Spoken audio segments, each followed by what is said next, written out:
Est-ce que vous avez fait votre état? Oui. Oui, on y a pensé.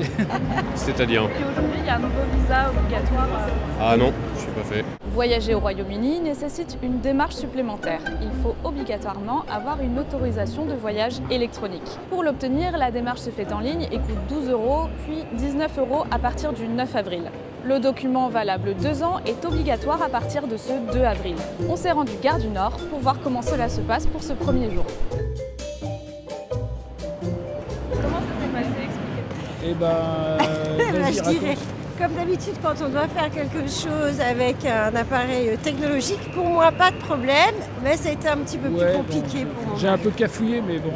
Après, j'arrivais plus à le retrouver, mon truc sur mon téléphone, et je suis toujours pas tout à fait sûr qu'ils vont le retrouver. Dans le mail, il nous est dit qu'on n'a besoin d'aucune preuve, qu'on est enregistré automatiquement. Mais bon, on n'est jamais très tranquille avec ce genre de choses. On y va régulièrement pour voir notre fille et on est habitué déjà avec le passeport. Donc, mais ça fait une démarche supplémentaire, oui, c'est vrai. Et puis un coût aussi, parce que c'est pas gratuit. Bon, l'avantage c'est que ça dure 2 ans, donc ça va, c'est pas hyper cher, mais bon, pour un pays qui est à proximité, ça commence à faire quoi.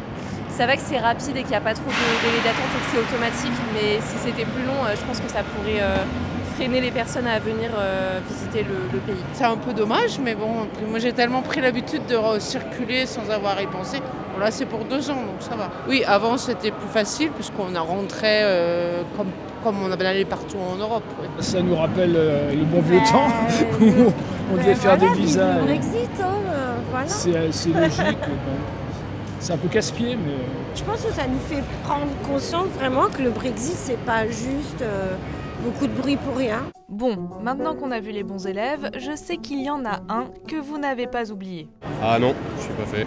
Vous l'avez pas fait? Non. Donc là, vous savez pas comment ça va se passer? Non. Que se passe-t-il si, comme Simon, on n'a pas son état? Voilà, je sais pas, je vais voir, ouais. Je vais me débrouiller.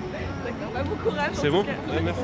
Eurostar précise que la personne aura 1 mois pour décaler son voyage en attente du document. Sauf que nous, on a attendu Simon et on ne l'a pas vu revenir. On a alors interrogé un salarié sur place qui nous a expliqué qu'une période de tolérance est appliquée durant 1 mois.